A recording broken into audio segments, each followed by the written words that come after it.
chapter 4.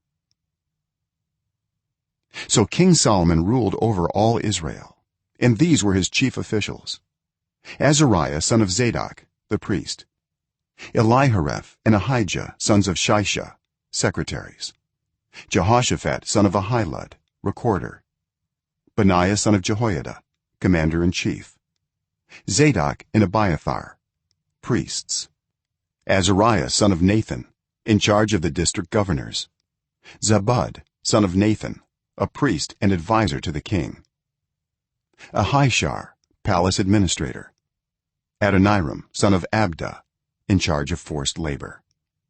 Solomon had 12 district governors over all Israel, who supplied provisions for the king in the royal household. Each one had to provide supplies for 1 month in the year.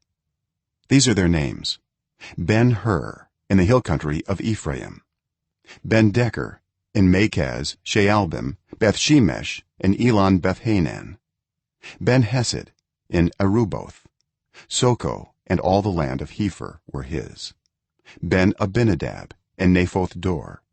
He was married to Taphath, daughter of Solomon; Baana son of Ahilud, in Taanach and Megiddo, and in all of Bethshan next to Zarethan below Jezreel, from Bethshan to Abel-meholah across to Jokmeam; Ben-Geber, in Ramoth-gilead.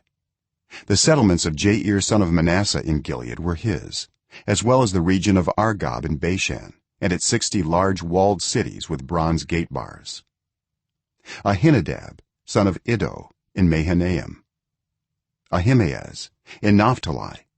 He had married Basemath, daughter of Solomon; Baana son of Hushai, in Asher and in Aloth; Jehoshaphat son of Peruah, in Issachar; Shimei son of Elah, in Benjamin; Geber son of Uri, in Gilead, the country of Sihon king of the Amorites and the country of Og king of Bashan.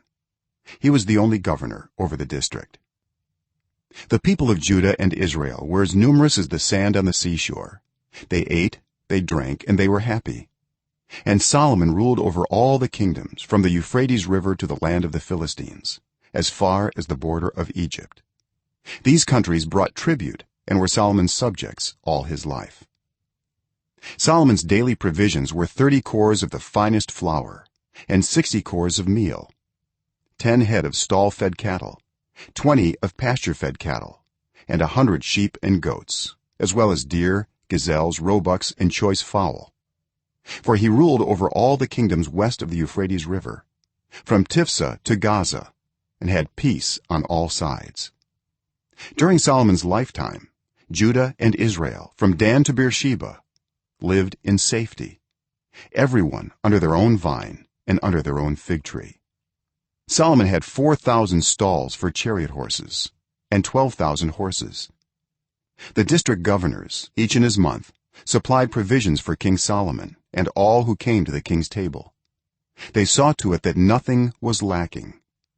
They also brought to the proper place their quotas of barley and straw for the chariot horses and the other horses.